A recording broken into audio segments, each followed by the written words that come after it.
This is the first charger I've worked with in the last year that's actually made me consider replacing my juice box. I'm a big fan of the juice box. It's reliable, it works well, but this charger has actually done very well in my testing so far. The one I happen to have is limited to 40 amps, which is fine. It worked. Okay. It gets all three of my cars just fine. So I tested it on the van, the Pacifica Hybrid. I tested on the Tesla.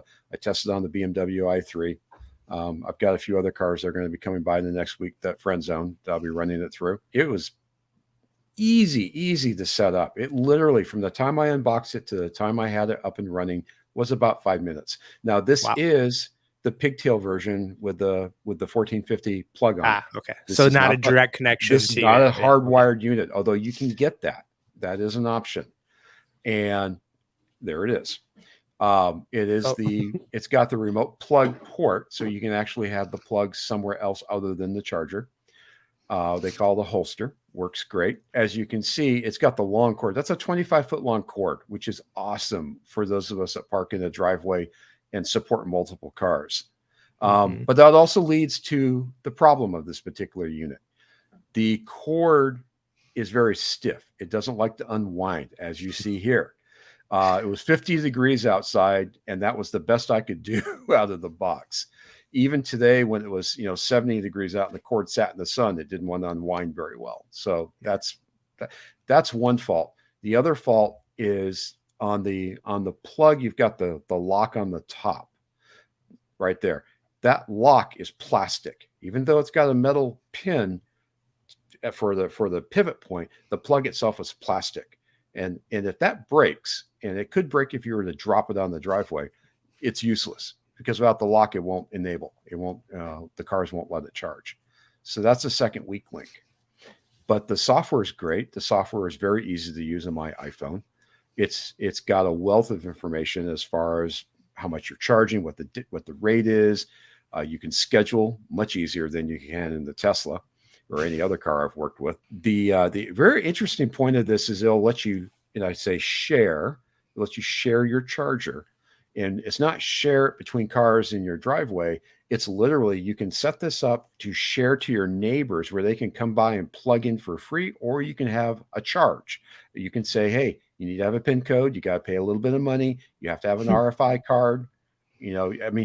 This charger is actually really kind of an interesting cross between home, commercial. It is set up as a commercial unit. It's got the NEMA 14 enclosure, so you can put out in the weather and not worry about it. Minus 40 to 130. It'll work in those extremes. It's easy enough for a home consumer to put together, set it up, and use it. You don't have to be a rocket scientist. So I love the chargers with RFID capability. Yeah, it's so absolutely. smart if you're like a small business owner or It medium is sized. a great way to go. Yeah. Right now, it's really kind of cool because Amazon's got it for $5.59, but there is a $100 coupon you can apply. So at $4.59, this is a cheap. It's a relatively cheap, very sophisticated, Bluetooth enabled home charger level 2. But I did see that the Tesla charger just went down $100 or $50 or something. So real quick, what would you say are the advantages of this unit versus the standard Tesla one? So my experience with the Tesla charger in an external environment hasn't been the best. Sorry, Tesla, but your charger works better when it's on the wall in the garage in an enclosed environment. It doesn't have RFI. I don't think it's as robust, bottom line.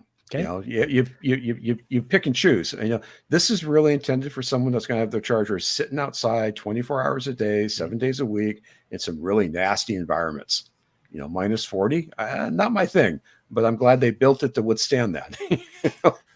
I guess the whole neighbor thing and all the other stuff you mentioned, right? Like that. Yeah, it's pretty cool. And if you think about it, if you're at an apartment or you're in a condo, this would be a great way to kind of bring people into charging their EV. You only got to put it in once, case, and you can probably share in the garage, a common garage. 25-foot cable. And here's the actual interesting thing. It's a 25-foot cable. I've actually got another 20-foot extension I put on it just to see what would happen. Didn't bat an eye. Worked just fine. Nothing overheated. It's awesome.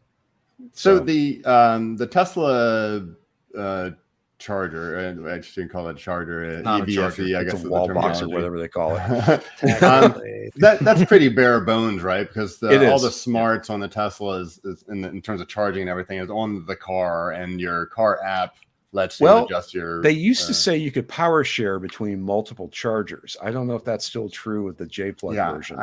I don't know that that's still true. That depended on the individual units communicating with each other. Like you had a separate unit. That's correct. They do have Wi-Fi. I mean, they can certainly. There's software on there that does communicate to some degree. I don't have more than one on the same circuit, so I'm not sure what that does. Mm-hmm. But I would suppose if you have multiple cars and you have different cars do different amounts of smarts on the car versus on the unit, and especially if you're sharing it and you want to see what's going on. If someone else is using it, then the interesting thing was the juice box has been reliable mostly. I find the Wi-Fi internet connectivity to be a little hit and miss at times, and this so far this has been actually rock solid for anytime I want to talk to the box from the phone. Doesn't matter where I am. Oh, one more point in its favor: it actually has a SIM connection. You can put a SIM card in it and use it on LTE, which is really kind of cool if you don't have Wi-Fi handy. Again, it leans to the commercial side, even though it's being marketed for home commercial. But it is technically a lower amperage, right? So if you only have Tesla, this happens to be 40, but they go up to 50. You can buy. Okay, so there are 50 amp. There's different versions. Okay. Yeah, I mean, this particular unit has the NEMA 1450 pigtail, so it's assuming that you're plugging that max is at 40, right? Right. Well, it's 50 actually, but this particular unit is rated at 40. So, right. Well, I think is that the reasoning circuit, or is that what it's? My circuit the reasoning is that 80%. My circuit, there's a buffer. Right. If you have a continuous load, you need to only pull 80%. So it's NEMA 1450. And let's be clear, what it actually pulls depends on the car. The car sets the how much it's going to pull.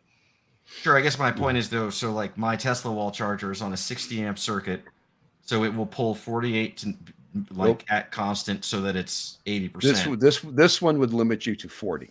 That's as much as so 40 is what it limits to drawing, not what it limits for the circuit. That's because that's the limitation for a NEMA 1450 outlet.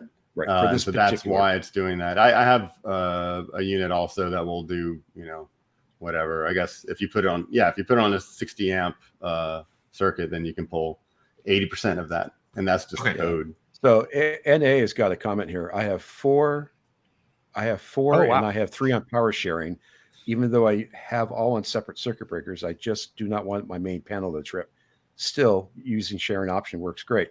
It's interesting he says that because I don't have power sharing set up. I have a smart switch set up. I use the Neo smart switch on the 1450 circuit. So right now I've got the juice box plugged in the one leg, and I've got the MaxiCharge plugged in on the other leg. And the smart switch will go back and forth depending who I have set as priority. So poor man sharing. I assume he means he has there's the Tesla chargers. That's what I'm assuming. Charges on sharing.